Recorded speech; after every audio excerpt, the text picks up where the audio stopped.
2 గంటల 40 నిమిషాలు నువ్వు దేవునికి ఇస్తున్నావా? నా ప్రశ్న. ఏదోటి చెప్పండి. అవునంటే కాదని, కాదంటే అలాగా. అవునంటే అవునని చెప్పండి, కాదంటే రోజుకి ఎంత సమయం ఇవ్వాలి దేవుడికి? చెప్పరే. 2 గంటల 40 నిమిషాలు ఇస్తున్నావా? ఏమనుకోకండి. ఇస్తున్నావా? 2 గంటల 40 నిమిషాలు ఇస్తున్నావా? ఏమనుకోవద్దు. పక్కింటి పిన్ని గారు వస్తే ఎంత సమయం మాట్లాడతావో నీకే తెలియదు. ఆవిడ ఎంత సమయం మాట్లాడుతుందో నీకు తెలియదు. అంతా చెప్పేసుకున్న తర్వాత లాస్ట్లో డైలాగ్ శుభం కార్డు వేసుకుంటారు వీళ్ళు. ఎంత చెప్పుకున్నా నీ బతుకు నా బతుకు ఇంతే. ఇది శుభం కార్డు. నిజమా కాదా? ఎంత చెప్పుకున్న దానికి ఏమైనా ప్రయోజనం ఉందా? 2 గంటల 40 నిమిషాలు నువ్వు వాక్యం వింటంలో, టీవీలో వాక్యం పెట్టుకుంటున్నావా? పెట్టుకో. సెల్ ఫోన్లో యూట్యూబ్లో దేవుని వాక్యం వస్తుంది కదా, వాక్యం వస్తుందా? వింటున్నావా? విను. ప్రార్థన చేస్తావా? చెయ్యి. పాటలు నేర్చుకుంటావా? నేర్చుకో. 2 గంటల 40 నిమిషాలు రోజుకి ఎవరికి ఇవ్వాలి? చెప్పరే. మన ఒక ఆయన అంటున్నాడు, ఖచ్చితంగానంటండి 8 గంటలు పడుకోవాలంట. ఎన్ని గంటలండి పడుకుంటున్నారు? 8 గంటలు. అమ్మా, ఒక ఆవిడ అంటుంది మొన్న, 8 గంటలు ఏంటంటే మా పిల్లలు అయితే 12 గంటలు పడుకుంటున్నారండి అంది. ఎన్ని గంటలంట? రాత్రి 9కో 10కో పడుకుంటుందంట ఆవిడ. పొద్దున్న 10కో 11కో లేతుందంట. ఎంత మంచి ఆవిడో. అంటే సమయం అంతా దేనికి? చెప్పరే. సమయం అంతా దేనికి? నిద్రకి. నిద్రకి కేటాయిస్తున్నాం, భోజనానికి కేటాయిస్తున్నాం, మాట్లాడుకుంటానికి కేటాయిస్తున్నాం. మరి దేవునితో మాట్లాడుతున్నావా? మరి దేవుణ్ణి నువ్వు విసర్జించిన బిడ్డవు కాదా? ఇక్కడ అర్థమవుతున్నోడు స్తోత్రం చెప్పరా.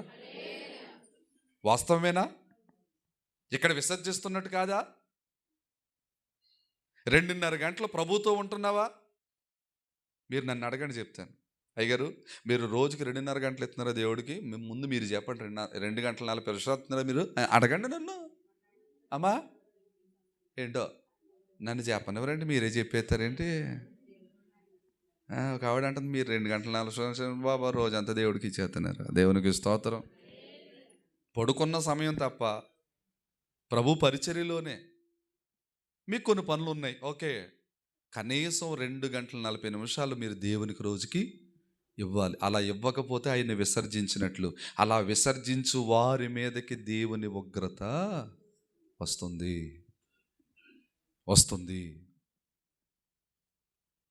నీ హృదయం దేవుని సన్నిధిలో ప్రార్థనలో ఉండాలి.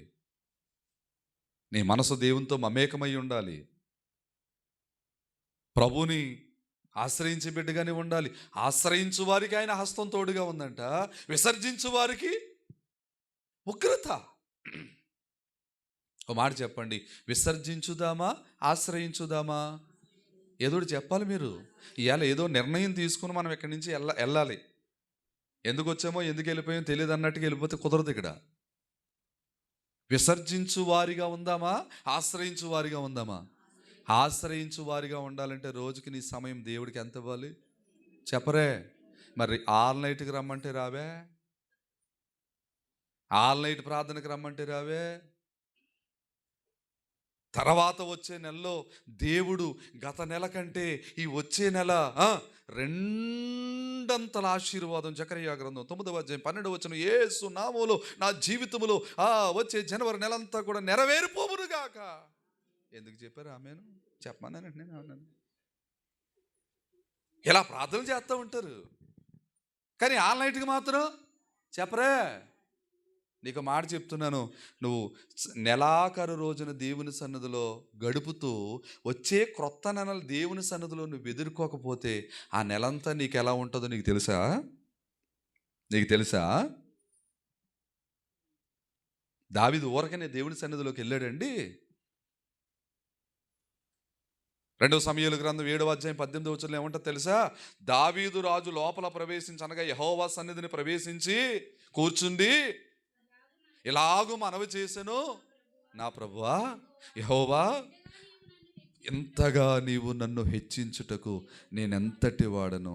నా కుటుంబం ఏపాటిది. కుటుంబం అంతా ఎక్కడుండాలి? 31వ తారీఖు రాత్రి నెలాఖరు రోజున ఎక్కడుండాలి? చెప్పరే. దేవుని సన్నిధిలో ఉండాలి. ఉంటున్నావా? ఉండడానికి మనసు ఎడుతున్నావా? మా పిల్లలండి ఒప్పుకోరండి. సినిమాకి వెళ్తే ఒప్పుకుంటారండి, అక్కడెక్కడికి వెళ్తే ఒప్పుకుంటారండి, చుట్టాలింటికి ఒప్పుకుంటారండి. మరి దేవుని మందిరానికి చాలా క్షేమం కోసమే నువ్వు ప్రార్థన చేస్తున్నావు కదా, అందుకే ఒప్పుకోరండి వాళ్ళు. ఎంతమందికి అర్థమవుతుంది వాక్యం? అర్థమయ్యేలాగే చెప్తున్నానా? ఏమో నాకు వచ్చినట్టు చెప్పేస్తున్నాను అంతే. దేవునికి స్తోత్రం. 2 గంటల 40 నిమిషాలు నువ్వు దేవునికి ఇస్తే, రోజులో నువ్వు దేవుణ్ణి ఆశ్రయిస్తున్నావు. ఆయన హస్తము నెలంతా నీకు తోడుగా ఉంటుంది. మనుషుల హస్తం తోడున్నా లేకపోయినా పర్లేదు, మనకి చెప్పాలి, ఆయన హస్తం మనకు తోడుగా ఉండాలి. దేవుని హస్తం అండి. ఎన్ని గండాలు దాటుకుని రాలేదండి ఇప్పుడు దాకా మనం ఈ సంవత్సరంలో సంవత్సరం వదిలేయండి, ఈ నెలలో ఎన్ని గండాలు దాటలేదు, ఎన్ని జ్వరాలు దాటలేదు, ఎన్ని బలహీనతలు దాటలేదు.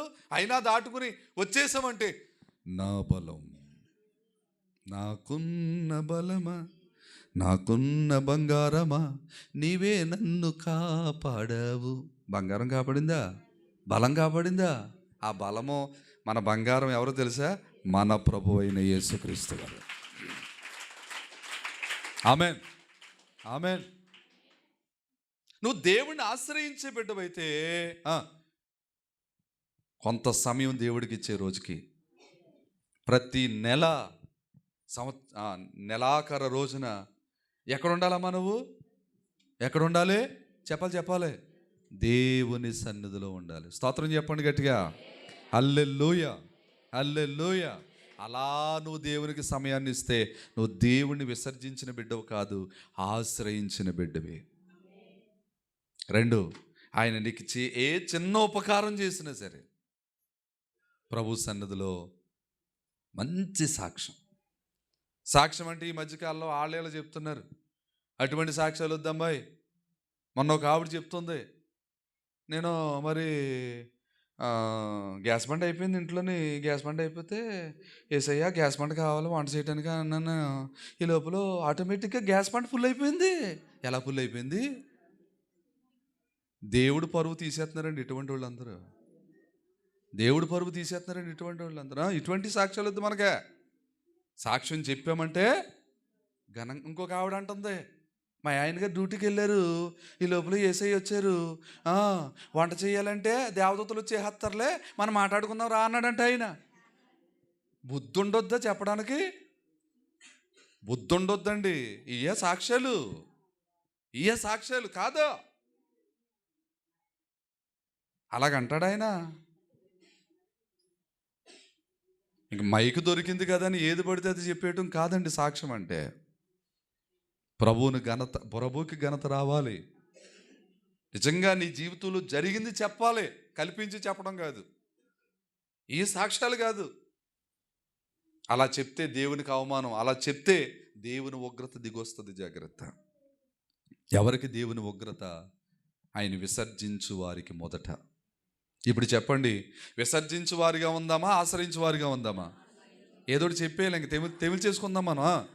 అమ్మా, ఆశ్రయించే వారిగా ఉంటానన్న వాళ్ళు చేతులు ఎత్తండి. చప్పట్లు కొట్టకండి, ఆ చేతులు ఎత్తండి అంతే. అందరు ఎత్తారా? ఆల్మోస్ట్ అందరు ఎత్తినట్టేనా? ఆశ్రయించే వరుసలో ఉంటారు. దించేయండి. ఇప్పుడు చేతులు ఎత్తిన వాళ్ళందరూ ప్రతి ఆల్ నైట్కి దేవుని సందులోకి రావాల్సిందే. యేసు రక్తమే జయం. హల్లెలూయా. వాక్యం అంటే 2 అంచులు కట్టగం. ఎలా పడితే అలాగా అనాలోచనగా ఉంటే అలా కుదురుద్ది. దేవునికి మహిమ కలుగునుగాక. ప్రభు సన్నిధిలో కొంత సమయాన్ని ప్రభు మనకిద్దాం. ప్రభుకి మనం ఇద్దాం. ప్రభుకి ఇచ్చేద్దాం. అప్పుడు దీవించబడతావు, అప్పుడు నువ్వు ఆశీర్వదించబడతావు. దేవునికి ఇవ్వాల్సిన సమయాన్ని దేవునికి ఇచ్చేస్తే దేవుడికి నీకు చెయ్యాలనుకున్నవి దేవుడు నీకు చేసి పెడతాడు. నీకు ఇవ్వాలనుకున్నవి నీకు ఇస్తాడు. మనమే దేవునికి సమయం ఇవ్వకపోతే దేవుడు మనకేమిస్తాడు? ఉపవాసాలతో ప్రార్థనలతో 84 సంవత్సరాలు దేవుని మందిరంలో గడిపింది. ఆవిడ పేరేంటమ్మా? హన్నా కాదు, హా కాదు, ఆ అన్న. అన్న లోకాసు వార్తలో ఉంది. ఎన్ని సంవత్సరాలు? 84 సంవత్సరాలు దేవుని మందిరంలో గడిపిందంట. ఉపవాసాలతో ప్రార్థనలతో గడిపిందంట మహాతల్లి. ఇంకా చెప్పాలంటే ఒక అద్భుతమైన మాట చెప్పాలంటే, దేవుడు మహిమతో నింపేసి ఉంటాడు ఆ బిడ్డని. మహిమతోనే నింపేసి ఉంటాడు. ఎందుకని? ఒకరోజు ఉపవాసం ఉంటేనే మనం మండిపోతాం, 2 రోజులు ఉంటే ఇంకా మండుతాం, 3 రోజులు ఉన్నామంటే ఫైర్ అంతే. మీకు తెలుసా, కొన్ని రోజులు ఉపవాసాల్లో ఉంటేనే ఫైర్, దేవుడు ఆత్మ నింపబడతా ఉంటుంది. అటువంటిది 84 సంవత్సరాలు ఆవిడ ప్రార్థనలో ఉంటూ ఉపవాసాలు ఉంటూ దేవుని సన్నిధిలో గడిపిందంటే నిజంగా ఎంత గొప్ప ధన్యురాలు. అంత భక్తి చేసింది కనుకే యేసు బాలుడిగా ఉన్నప్పుడు ఆయన తల్లిదండ్రులు దేవాలయంలోకి తీసుకెళ్తే ఆయన చూసే భాగ్యం దొరికింది ఆవిడికి. ఆయన చూసే భాగ్యం దొరికింది. దేవునికి స్తోత్రం. ఎంత గొప్ప ధన్యత అండి అది. ప్రభువును చూసే వరుసలోకి మనం రావాలండి. ఇంకెంతసేపు ఈ భూ సంబంధమైన వాటి మీద పెట్టుకుని ఈ భూ సంబంధమైన ఆలోచనలతో బతకడం కాదు. ప్రభువును చూసే వరుసలోకి మనం వద్దుముగాక. చూసే వరుసలోకి వచ్చామంటే ఉగ్రత నుంచి తప్పించబడినట్టే. ఎంతమందికి అర్థమవుతుంది? ఆయన చూసే వరుసలోకి వద్దుముగాక. రెండో విషయం చెప్తున్నాను. ఎవరికి ఉగ్రత? మొదటిగా ఆయన విసర్జించు వారి కదా. ఆయన విసర్జించు వారు కదా. ఇప్పుడు విసర్జిందామా ఆశ్రయిందామా? Very good. రెండో విషయం చెప్తాను రండి. కీర్తనల పుస్తకం 79:6. నిన్నెరుగని అన్యజనుల మీదను నీ నామమును బట్టి ప్రార్థన చెయ్యని రాజ్యముల మీదను ఉగ్రత కుమ్మరించబడుతుందంట. ఉగ్రత కుమ్మరించబడుతుంది. నిన్నెరుగని అన్యజనుల మీదను నీ నామమును బట్టి ప్రార్థన చెయ్యని. అంటే ఈ మాట తీసుకుందాం మనం. ఎవరి మీదకి ఉగ్రత అంటే ఆయన నామమును బట్టి ప్రార్థన చెయ్యని వారికి. కొంతమంది పనులన్నీ చక్క పెడతారు కానీ ప్రార్థన కాడికి వచ్చేటప్పుడు ప్రభువా పొద్దు నుంచి అలసిపోయాను ఆయన, ఏం చెప్పను నీకు నా గోడు, అందరికీ చక్క పెట్టుకుని వచ్చేటప్పటికి నా ప్రాణం కాస్త నీరసంలోకి వచ్చేసింది, ఏమనుకోకే, అంతా నీకే తెలుసు కదా, రేపు చేస్తానులే మిగిలిన ప్రార్థన.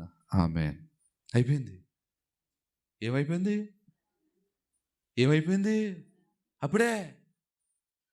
అప్పుడే ప్రార్థన అయిపోయింది.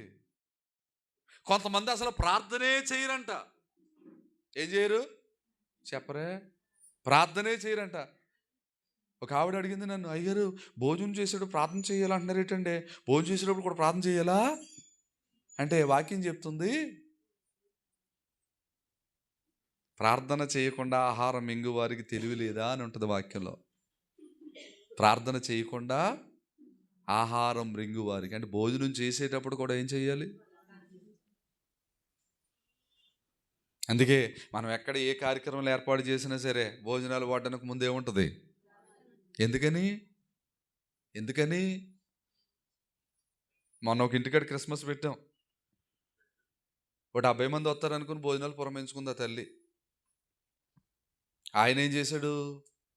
70 మందికి ఇచ్చాడు. 70 మంది అనుకున్నది ఇంకొక 20-30 మందికి ఎక్స్ట్రా ఇచ్చాడు. అక్కడికి ఎంతమంది? 100 మందికి ఎట్టొచ్చు. అద్భుతం చెప్పనా?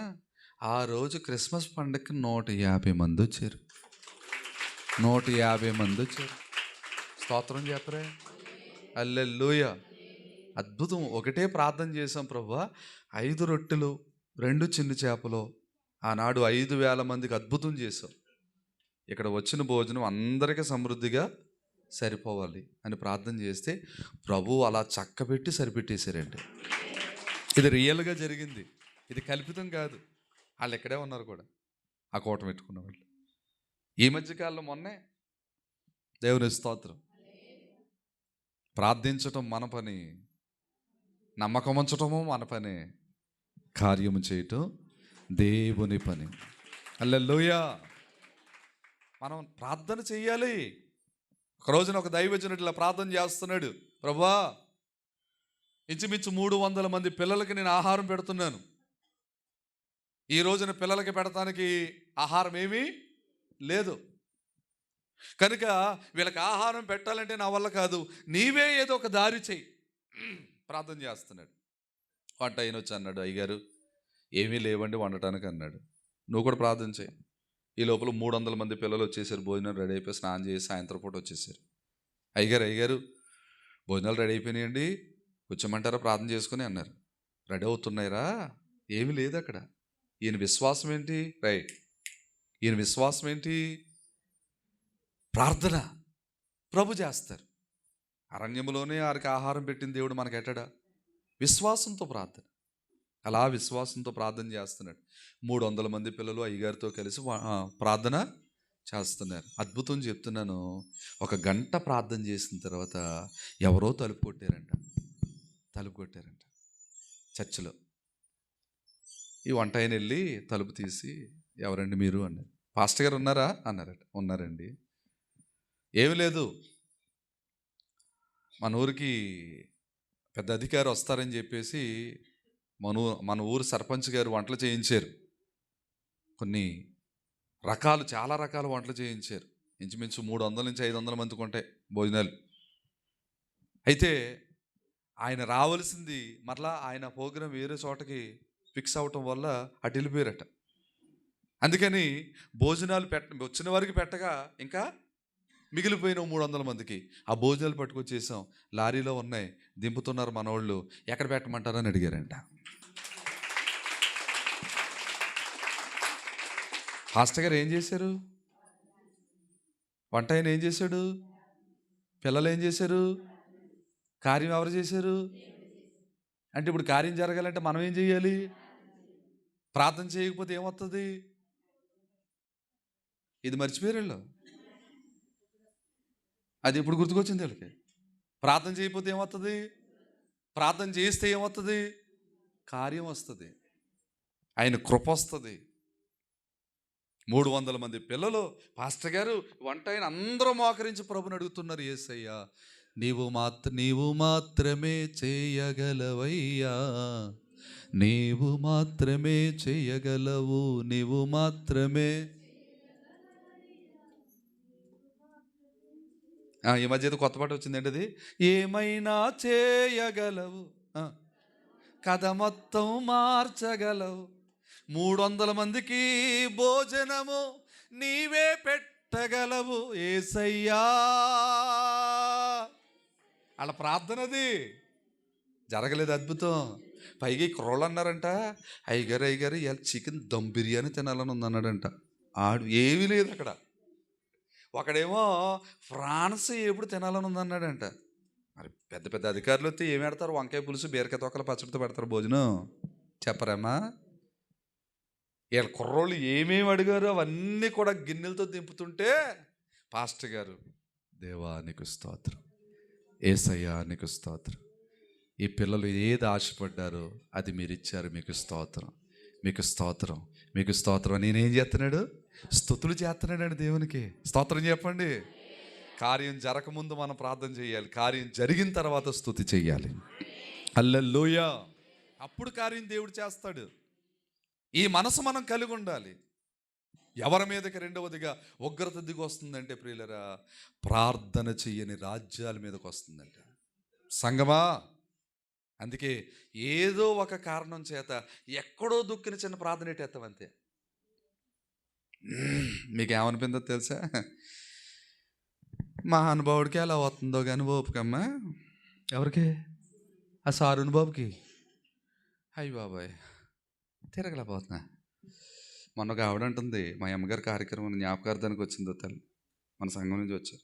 ఆవిడ అంటుంది, బాబా వారం వారం ఎలా కొత్తన్నావు బాబా ఇక్కడికి? ఏంటి ఒక్క వారం వచ్చేటప్పటికే నవ్వు పట్టేసుకున్నావు నువ్వు? దేవునికి స్తోత్రం చెప్పరే. ఎవరివ్వాలి బలం? ఏమండి, ప్రాణం ఉన్నంత వరకు యేసయ్య కొరకు బ్రతకాలి, ప్రాణం పోయాక యేసయ్య దగ్గరికి వెళ్ళిపోవాలి. అదే జయం. స్తోత్రం చెప్పండి. ఎంతకాలం బతుకుతో మనకు తెలియదు. ఇవాళ ఉందో ఆరోగ్యం, రేపు ఉంటుందో లేదో. చాలామంది ఆలోచన ఏంటి తెలుసా? ఆరోగ్యం బాగున్నప్పుడే, ఒంట్లో ఒప్పుకున్నప్పుడే రూపాయి వెనకాల, అమ్మా రూపాయి కూడా కదా 4 రాళ్ళు వెనకాల వీళ్ళు తిని తినక మా తిండి కూడా మానేసి పని చేసుకుని ఖచ్చితంగా కిడ్నీలో రాళ్ళు వేసుకుంటున్నారండి. ఏమనుకోకండి. ఎక్కడ వేసుకుంటున్నారు రాళ్ళు? వెనకాల వేస్తున్నారు లేదు తెలియదు, కానీ వెనకాల కిడ్నీలో మాత్రం. నేను ఎవరిని కించపరచట్లేదు, జరుగుతున్నవే చెప్తున్నాను కదా. దేవుని బిడ్డ, సేవకుడిగా చెప్తున్నాను ఒక మాట. కష్టపడమని వాక్యం చెప్తుంది. కష్టపడు. సేమ్ టైం కష్టపడే సమయంలో నీ ఆరోగ్యాన్ని కూడా చూసుకో. ఒంట్లో ఉన్న ఓపికంతా కష్టం మీదే పెట్టేమనలేదు దేవుడు. కష్టపడు. ఎంతవరకు కష్టపడాలో అంతవరకు కష్టపడు. కానీ ఓపికకి మించి కష్టపడ్డావు అనుకో, తెలియని బలహీనతలు, భయంకరమైన బలహీనతలు ఏదన్నా వచ్చాయనుకో, దానికి బాధ్యుడు నువ్వవుతావు తప్ప దేవుడు అవడు. ఆరోగ్యం కూడా చూసుకోండి. స్తోత్రం చెప్పండి. ఇప్పుడు ఆరోగ్యం ఇస్తున్నాడు గనక మనం ఏం చేయాలి తెలుసా? ఎక్కడ కూటమైనా సరే మానేయాలి. మన ఇంటికాడ కూటం అయితేనే అందరూ రావాలి. ఏం బుద్ధిది చెప్పరా? ఎక్కడ కూటమైనా మానేయాలి, మన ఇంటికాడ కూటానికి మాత్రం ఊరంతా కదిలొచ్చేస్తే భోజనాలు పెట్టేస్తాం. దేవుణ్ణి ఆరాధించడానికి మనం ఎక్కడికైనా వెళ్ళాలి. నమ్ముతారా? వెళ్దాం వద్దా? స్తుతిందాం వద్దా? అమ్మా పలానా తల్లింట్లో 7 ప్రార్థనలు, రండి అక్కడ 7 ప్రార్థనలు పెడుతున్నాను. పలానా వారిని చిన్న క్రిస్మస్ పెట్టుకుంటున్నారు, పేద బిడ్డలు రా, మనందరం వెళ్ళి బలపరుద్దాం రా బిడ్డని. ఆరాధన అయిపోయింది కదా. ఆరాధన అయిపోతే ఇంకా ఆయన్ని ఇవాళ 2 గంటల 40 నిమిషాలు 2 గంటల 40 నిమిషాలు ఇచ్చావా? ముగింపు ప్రార్థనలో వచ్చి నువ్వు ఆరాధనకి ఎప్పుడు వచ్చింది? దేవుడి ముగింపు ప్రార్థనలో వచ్చింది. పైగా డైలాగ్ ఏంటి? 2 గంటల 40 నిమిషాలు ఏమన్నారు అయ్యగారు? ఆల్రెడీ అయిపోయింది ఆరాధన. ఇప్పుడు 9ంటికి మొదలెట్టారు, 12:30కి ముగించారు. 2:30 అంటే 3:30 ఇచ్చాను నేను ఆయనకి. 3:30 ఇచ్చేసాను. అయ్య బాబోయ్, ఎంత బాగా చెప్పేస్తారండి ఇలా. నిజంగా ఏమనుకోవద్దు, మీ గుండె మీద చెయ్యేసుకొని చెప్పండి, నిజంగా చెప్పండి, నేను నిజంగా దేవుడికి ఆరాధనలో 2 గంటల 40 నిమిషాలు ఇస్తున్నాను అన్నవాళ్ళు. మారాలి, మారు మనసు పొందాలి. అది కూడా ఉంది. మారు మనసు పొందకపోతే కూడా ఉగ్రత ఉంది. స్తోత్రం చెప్పండి. రెండవదిగా ఉగ్రత ఎవరికి అంటే, ప్రార్థన చెయ్యని వారి మీదకి వస్తుంది ఉగ్రత. ఇప్పుడు చెప్పు, సమయమందును అసమయమందును ప్రభు కొరకు మనం ప్రయాసపడదాం, కష్టపడదాం. ప్రభు కొరకు కష్టపడదాం. ఏమండి? ప్రభు కొరకు పరుగులెత్తుదాం. ఎక్కడ ప్రార్థన ఉందంటే అక్కడికి వెళ్దాం. రేపు పొద్దున ఎలా ఉంటుందో మన ఆరోగ్యం తెలియదు. ఒక మాట చెప్పనా మీకు? అమ్మా ఒక మాట చెప్పనా? మనం చేసిన ప్రతి క్రియ, మనం ఎక్కడెక్కడికి ప్రార్థనకి వెళ్ళామో, ఎంత స్తుతించామో, ఎంత ఆరాధించామో, మనం ఎంతసేపు దేవుని కనపరిచామో, మనం ఏమేమి పనులు చక్కబెట్టామో అన్నీ కూడా మనకు తెలియకుండా ఇప్పుడు ఎలా వీడియో తీస్తున్నామో దేవుడు కూడా వీడియో తీయింతాడంట. మనం అక్కడికి వెళ్ళిన తర్వాత చక్రం వేస్తాడు, సీడీ క్యాసెట్. ఏమండి ఏమేస్తారు? ఇప్పుడు సీడీలు లేవు, పెన్ డ్రైవ్లు కదా, పెన్ డ్రైవ్ పెడతారంట. మన స్టోరీ అంతా వచ్చేస్తుంది. మనం పుట్టినప్పుడు క్యా నేర్చాం కదా, అక్కడి నుంచి మొదలెడతాడు దేవుడు. అక్కడి నుంచి పరదేశులమో అక్కడ దాకా మన రీలంతా చూపించాడంట. దాంట్లో ప్రభు కొరకు నువ్వు కష్టపడ్డది ఎంత, ప్రభు కొరకు నువ్వు ప్రయాసపడింది ఎంత, ప్రభు సన్నిధిలో ప్రార్థన చేసింది ఎంత, ఇవన్నీ బ్యాటవేరీలు ఎత్తాడంట. లోకం కోసం ఎంత శాతం బతికావు? నా కోసం ఎంత శాతం బతికావు? ప్రార్థనలో ఎంత శాతం బతికావు? నన్ను స్తుతిస్తా ఎంత శాతం బతికావు? ఎక్కడన్నా ప్రార్థన అంటే ఎన్ని మీటింగులకు వెళ్ళావు? ఇవన్నీ లెక్కలు వచ్చేస్తాయంట అక్కడ. ఇవన్నీ మనం ఆలోచించం కనుక మీటింగులకి రావట్లేదు. నిజంగా నీ మనసు దీని మీద పెట్టగలిగితే ఎక్కడ మీటింగ్ ఉన్నా ఆరాధించడానికి వెళ్తావు. ఎక్కడ ప్రార్థన ఉన్నా కుటుంబ క్షేమం కోసం ప్రార్థన చేయడానికి నువ్వు అడిగెడతావు. స్తోత్రం చెప్పండి, గట్టిగా చెప్పండి. కొంతమంది ఏంటంటే ప్రియులరా, వీళ్ళ ఇంటికి వస్తే ఏదన్నా తేవాలండి. వీళ్ళు ఎవరింటికన్నా వెళ్ళారనుకోండి, వాళ్ళే పెట్టాలండి. ఏంటి వాళ్ళ ఇంటికి వెళ్ళినా వాళ్ళే పెట్టాలి, వీళ్ళ ఇంటికి వచ్చినా వాళ్ళే తేవాలి. అండ్ కొంతమంది మనసు ఏంటంటే ఎవరింటికి వెళ్ళరు, కొంతమంది వాళ్ళ ఇంటికి మాత్రం. అయ్యగారు నేను మరి ఏదో పెద్ద ఈవిడ ఏదో పెద్ద ఏ మీటింగ్కి మారలేనట్టు ప్రతి ఇంటికి వచ్చిందా, రాలేదు. నేను అంటాను వద్దండి, ఆ మనసు వద్దు. ఎక్కడ చిన్న ప్రార్థన జరుగుతున్నా ఓపుకున్నంతకాలం దేవుడు ఆరోగ్యం ఇచ్చాడు కనుక అడుగెడదాం అంతే. ఆ కుటుంబం కోసం ప్రార్థన చేద్దాం, వాళ్ళ క్షేమం కోసం ప్రార్థన చేద్దాం. అదే దేవుడు మనకిచ్చే బహుమానం. పెద్దయ్య గారు పాట పాడారు, అందరి మంచి మనం కోరుకుంటేనంట మన మంచిని దేవుడు కోరుకుంటాడంట. దేవునికి స్తోత్రం.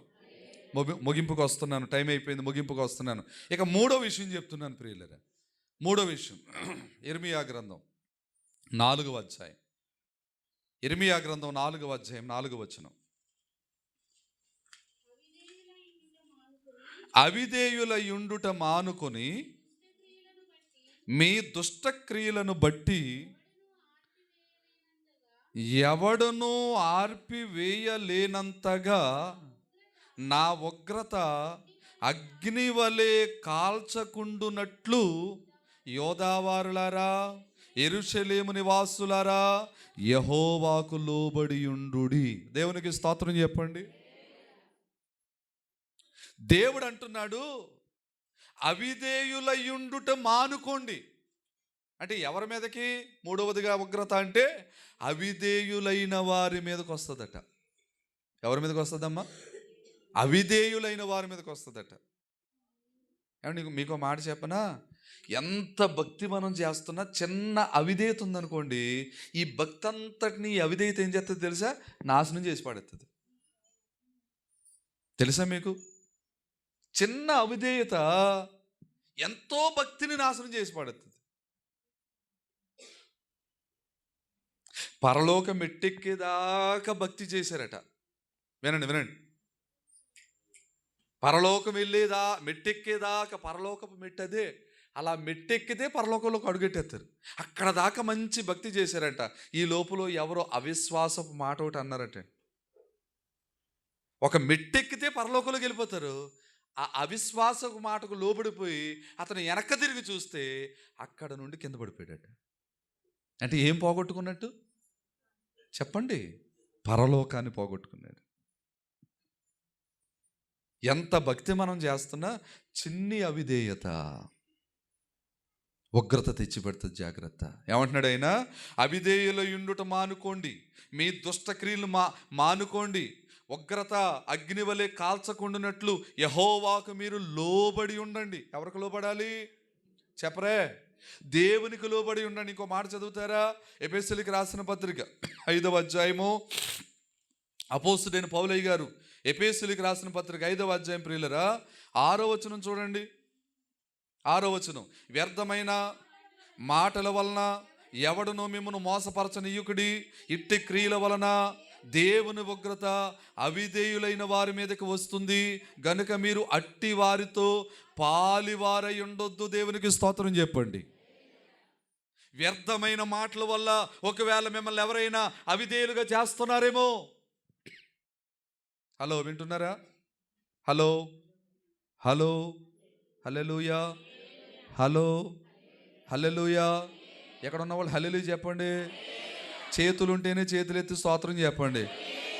తేలేదంటే చెప్పకండి. నా నా 2 చేతులు హల్లెలూయా, హల్లెలూయా. ఎవడును వ్యర్థమైన మాటల వలన మిమ్మల్ని మోసపరచనివ్వకండి.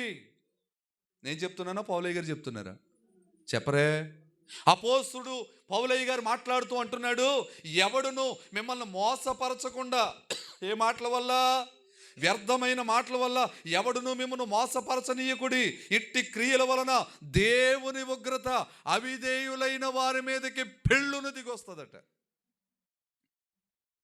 అవిధేయులు అయిపోయామనుకోండి, దేవుని ఉగ్రత అలా వచ్చేస్తుందండి మన మీదకి. ఇప్పుడు చెప్పండి, దేవుని ఉగ్రతను సంపాదించుకుందామా? అది కావాలా మనకి? దేవుని అనుగ్రహాన్ని సంపాదించుకుందామా?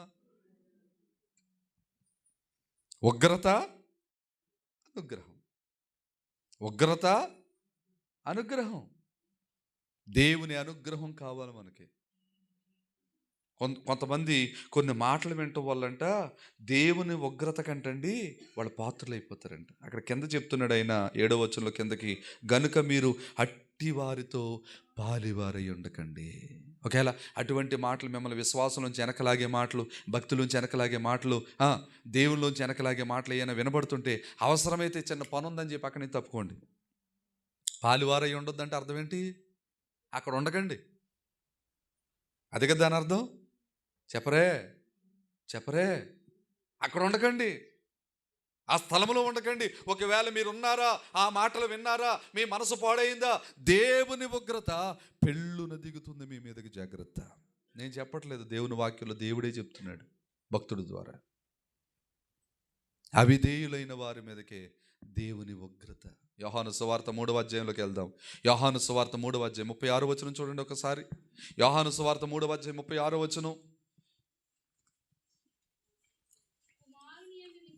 కుమారుని యందు విశ్వాసముంచువాడే నిత్య జీవం గలవాడు, కుమారునికి విధేయుడు కానివాడు జీవము చూడడు గాని దేవుని ఉగ్రత వాని మీద నిలిచి ఉంటుంది, జాగ్రత్త.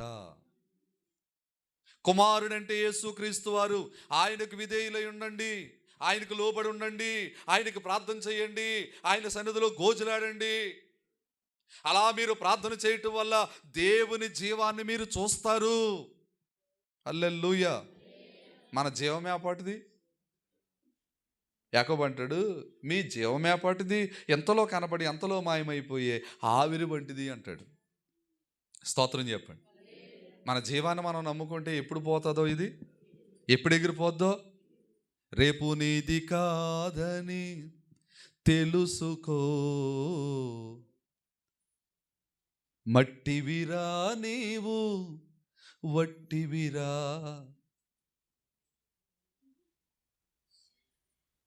నీవు పోయినప్పుడు ఏడ్చెదరే గాని ఎవరు రారయ్యా నీ వెంట. ఎందరు ఉన్నా ఒక్కడివే, ఎందరు ఉన్నా ఒక్కడివే అయ్యో.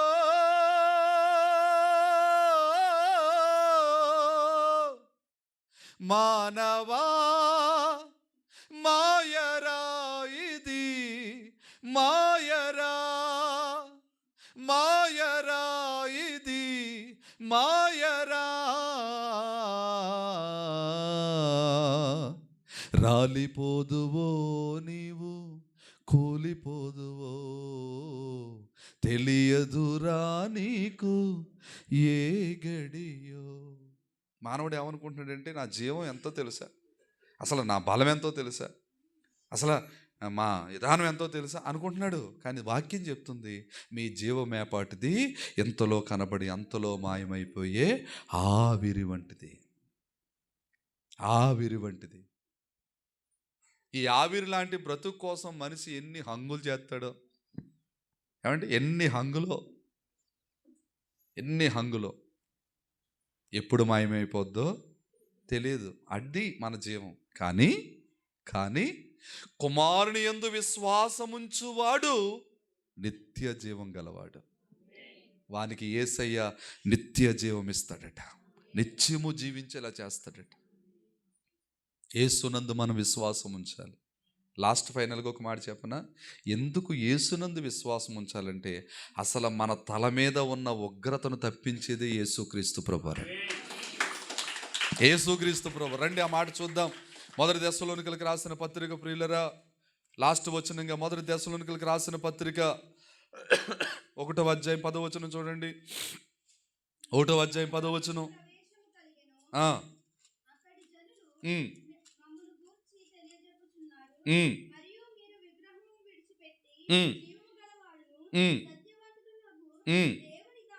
జీవము గలవాడును సత్యవంతుడునగు దేవునికి దాసులగుటకును దేవుడు మృతులలో నుండి లేపిన యేసు అనగా రాబోవు ఉగ్రత నుండి మనలను తప్పించుచున్న ఆయన కుమారుడైన యేసు పరలోకము నుండి వచ్చునని ఎదురు చూచుచు మీరెలాగూ దేవుని వైపు తిరిగితరో ఆ సంగతి మీకు తెలియచేస్తున్నాను. దేవునికి స్తోత్రం చెప్పండి. హల్లెలూయా. ఒకవేళ మనం చేసిన చిన్న అపరాధమో, చిన్న పొరపాటు, చిన్న తప్పిదమో ఏదైనా ఉండుండొచ్చు. దాని కొరకు ప్రభు దగ్గర మనం క్షమాపణ ప్రార్థన చేసుకుంటే ఆయన ఏం చేస్తారో తెలుసు. ఇందాక చెప్పాను కదా, ఆయన వాత్సల్య సంపూర్ణుడై ఆయన ఉగ్రతను రేపుకోగా, ఒకవేళ మన మీదే, మన తల మీదే ఉగ్రత ఉంటే దేవుని కుమారుడైన యేసుక్రీస్తు ప్రభువారు, దేవుని కుమారుడైన యేసుక్రీస్తు ప్రభువారు ఆ ఉగ్రత నుండి మనల్ని తప్పించి మనల్ని కాపాడుతాట. చప్పట్లు కొడదాం గట్టిగా. హల్లెలూయా. అందుకని యేసునందు విశ్వాసం ఉంచు.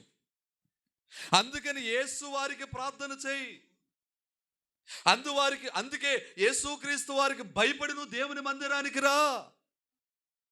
ఆయన నీవు వచ్చే భక్తిని, నీవు చేస్తున్న భక్తిని చూసి నీ తల మీద ఉన్న ఉగ్రతను యేసువారే తొలగిస్తారు. యేసువారే తొలగిస్తారు.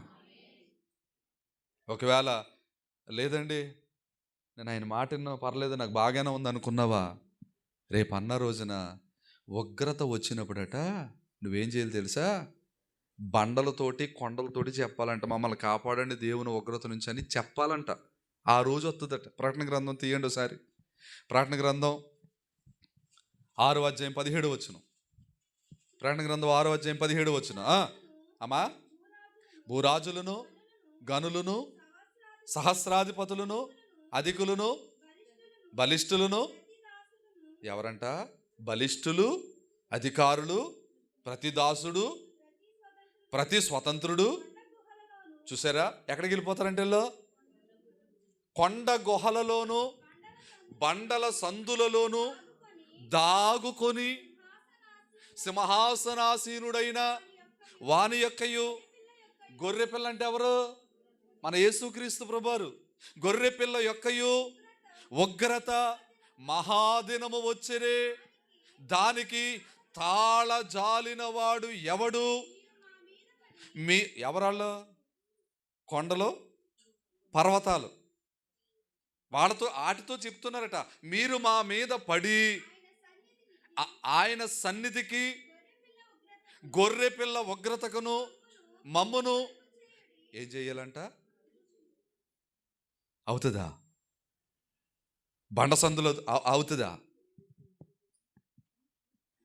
చాలా మంది ఏం చేస్తున్నారు? 6:17 ప్రకటన గ్రంథం 6:17 ఇంకా చాలా మంది దొరకలేదు కదా. 6:17 17 చివరి వచనమేనది. ఈ బండలతోనూ కొండలతోనూ వీళ్ళు ఏం చెప్తున్నారు అంటే, ఎవరికి లోపడలేదు వీళ్ళు? దేవునికి లోపడలేదు. ఎవరి యందు విశ్వాసం ఉంచలేదు? దేవుని కుమారుని యందు. అంటే వీళ్ళు బలం మీద ఆధారపడ్డారు, జనం మీద ఆధారపడ్డారు, వేటి మీద ఆధారపడ్డారు. వీళ్ళు ఆధారపడి సామెతల గ్రంథంలో ఉంటుంది, రాసుకుంటే రిఫరెన్స్ చెప్తున్నాను, తీయొద్దు కానీ 11:4 ఉంటుంది. ఉగ్రత దినమందంట ఆస్తి అక్కరకు రాదంట. అమ్మ వింటున్నారా? ఉగ్రత దినమందు నీ ఆస్తి నిన్ను కాపాడదు. ఇంకో మాట ఉంది బైబిల్లో, జెఫన్యా గ్రంథంలో 1:18 బంగారము వెండి కూడా నిన్ను కాపాడదు. ఉగ్రత దినమందు కాపాడదు. నిన్ను కాపాడవలసి వస్తే రక్షకుడైన యేసువారే నిన్ను కాపాడాలి. హల్లెలూయా. కొంతమంది దేవుని మాట వినక, ఆయనకు లోపడక, ఆయన యందు భయభక్తులు చూపక వీళ్ళు ఏం చేస్తారంటే, వీళ్ళ బలం మీద ఆధారపడి, వాళ్ళ బలవంతులంట లోకంలో, వాళ్ళ అధికారులంట లోకంలో, వాళ్ళు ఏదేదోనంటండి, వీళ్ళందరూ కూడా ఏమీ చెయ్యలేక, కాపాడుకోలేక, వాళ్ళ ప్రాణాన్ని కాపాడుకోలేక ఎక్కడికి వెళ్ళి దూరారంట? బండ సందుల్లోకి వెళ్ళి దూరారంట.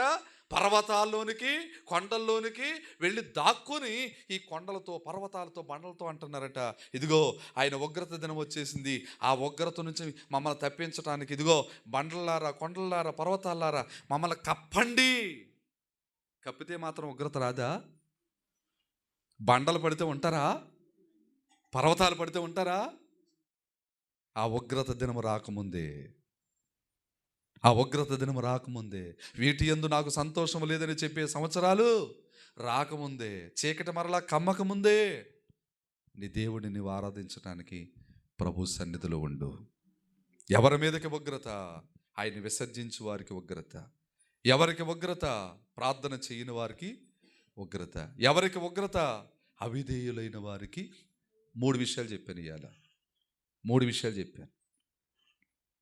నువ్వు ప్రార్థన చేసే బిడ్డగా ఉన్నావా? నీ తల మీద ఉగ్రత లేదు. విసర్జించకుండా ఆయన ఆశ్రయించావా? నీ తల మీద ఉగ్రత లేదు. 3వది, అవిధేయురాలుగా కాకుండా విధేయులైన పిల్లలుగా మీరున్నారా? మీ తల మీద ఉగ్రత లేదు. కనుక మనం ఆయన ఆశ్రయించేవారుగా, ప్రార్థన చేసేవారుగా, విధేయులుగా ఉంటే ఉగ్రత నుండి యేసయ్య మనల్ని తప్పిస్తాడు. మోకరించేయండి, ప్రార్థన చేసుకుందాం. ప్రభువా, నాతో మీరు మాట్లాడారు. ఉగ్రత ఎవరికి లేదు ఉగ్రత. 2 వ్యత్యాసాన్ని మీరు మాకు చెప్పారు నాయన. ఒక్కసారి అందరూ కన్ను మూసుకొని, అందరూ క్లోజ్ యువర్ వాయిస్. ప్రతి ఒక్కరు కూడా ప్రేయర్ చేద్దాం. లాస్ట్ ప్రేయర్ చేసుకుందాం. అందరూ ప్రార్థన చేసుకుందాం. తండ్రి, నీ ఉగ్రత పాలొగటకు కాదు కదా మమ్మల్ని తయారు చేసుకుంది. ఉగ్రతను పొందుటకు కాదు కదా. దశలోనికెళ్ళకి రాసిన పత్రిక 5వ అధ్యాయం 9వ వచనంలో, ఇదిగో ఉగ్రత పొందుటకు కాదు దేవుడు మనల్ని ఏర్పాటు చేసుకుంది, రక్షణ పొందుటకే దేవుడు ఏర్పాటు చేసుకున్నాడు అన్నారు కదా. నీ రక్షణ మాకు కావాలయ్యా, ఉగ్రత మాకొద్దయ్యా. ఈ సంవత్సరంలో మీరు ఎన్ని కార్యాలు చేసుకుంటూ వచ్చారు, ఈ సంవత్సరంలో మీరు ఎన్ని అద్భుతాలు చేసుకుంటూ వచ్చారు, ఈ సంవత్సరంలో మీరు ఎన్ని మేలులు చేసుకుంటూ వచ్చారు. ఒక్కొక్కటి నేను జ్ఞాపకం చేసుకొని అయ్యా స్తుతిస్తానయ్యా, నిన్ను ఆశ్రయిస్తానయ్యా. రోజుకి 2 గంటల 40 నిమిషాలు నీకు సమయం ఇచ్చేస్తాను ప్రభువా. అది వాక్యం చదువుకుంటంలోనో, అది ప్రార్థన చేసుకుంటంలోనో, అది పాటలు నేర్చుకుంటంలోనో, లేకపోతే నీతో గడపటంలోనో 2 గంటల 40 నిమిషాలు ప్రార్థనకి సమయం ఇచ్చేస్తాను ప్రభువా. 3వదిగా, అవిధేయులుగా అవిధేయురాలుగా ఉండనయ్యా. వాక్యమునకు అవిధేయ కలిగిన బిడ్డగా నేను ఉండనయ్యా, విధేయత కలిగిన బిడ్డగా ఉంటాను. నోరు తెరవాలందరూ కూడా ప్రార్థన చేద్దాం. మౌనంగా ఉండే సమయం కాదు తల్లిది. ఉగ్రత కావాలా నీకు? ఉగ్రత వద్దు అనుకుంటే నోరు తెరిచి ప్రార్థన చేయి. మౌనంగా ఉండే సమయం కాదు. ప్రార్థన చేసుకుందాం. తండ్రి, నాకు ఉగ్రత వద్దయ్యా, రక్షణ కావాలి. నాకు ఉగ్రత వద్దయ్యా, రక్షణ కావాలి. నాకు ఉగ్రత వద్దయ్యా, నా బిడ్డలకి ఉగ్రత వద్దయ్యా, నా కుటుంబానికి ఉగ్రత వద్దయ్యా, రక్షణ కావాలి. అడుగు. యేసయ్య నిన్ను రక్షించడానికి సమర్థుడు. యేసయ్య మాత్రమే నిన్ను రక్షించగలడు. ఈ ఉగ్రతను మనం చూసాం కదా.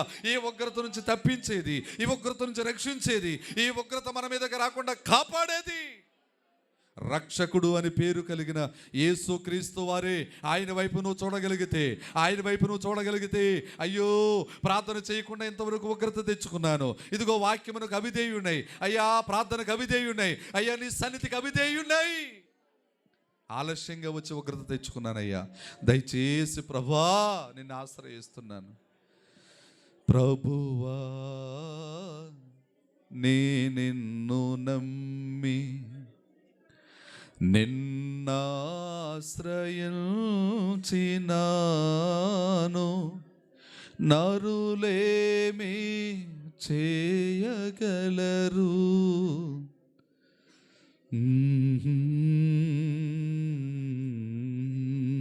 తండ్రి, నిన్ను ఆశ్రయించాను, నీ శరణుజొచ్చి ఉన్నాను. నీవు తప్ప నాకెవరూ ఆశ్రయం లేరు ప్రభువా. నీవు తప్ప నాకెవరు దిక్కులేరు నాయనా.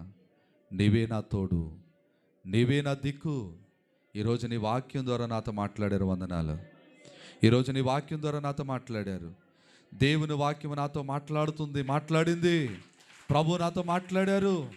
ఉగ్రత పాలొగుటకు కాదు, నేను దేవుని అనుగ్రహాన్ని పొందుటానికి, దేవుని రక్షణ పొందుకుంటానికి దేవుడు నన్ను ఏర్పాటు చేసుకున్నాడు. ఆయన రెక్కల క్రింద సురక్షితంగా నేను ఉంటాను అని నమ్మి ప్రార్థన చేసుకుందాం. దయగల తండ్రి, ప్రేమ కలిగిన యేసయ్య, ఇంతవరకు మీరు అందించిన మాటలు, ఎక్కడ మేము అవిధేయత కలిగి ఉంటున్నామో, ఎక్కడ మేము ప్రార్థనకు దూరంగా ఉంటున్నామో, ఎక్కడ నీకు విరోధంగా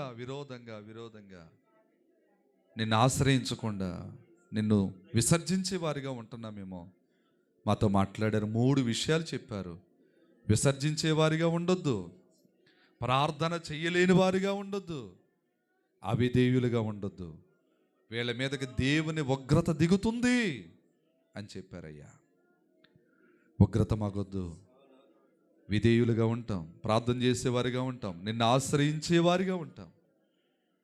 అయ్యా నీవు మేము నీ పాదాల దగ్గర ప్రాధేయపడితే, పాపాలు ఒప్పుకుంటే, అపరాధాలు ఒప్పుకుంటే, నీ కోపాన్ని రేపుకోకుండా నీ ఉగ్రతను అణుచుకునే దేవుడు తండ్రి, వాత్సల్యం చూపే దేవుడు ప్రభువా. నీ వాత్సల్యం మాకు కావాలనైనా, నీ వాత్సల్యం మాకు కావాలనైనా. నీ వాత్సల్యంతో నింపబడుదుముగాక, నీ వాత్సల్యంతో నింపబడుదుముగాక. అట్టి కృపతో మా అందరినీ బలపరచమని, వచ్చిన బిడ్డలందరినీ దీవించి, ఈ వాక్యం విన్న ప్రతి ఒక్కరికి కృపతోడై ఉంచి, ఉగ్రత నుంచి తప్పించి మహిమ తెచ్చుకోమని యేసు నామమున ప్రార్థించి అడిగి వేడుకొని పొందుకొని ఉన్న మా పరమ తండ్రి. ఈ వాక్యం ద్వారా నన్ను నేను సరిచేసుకుంటాను అని నమ్మిన ప్రతి ఒక్కరు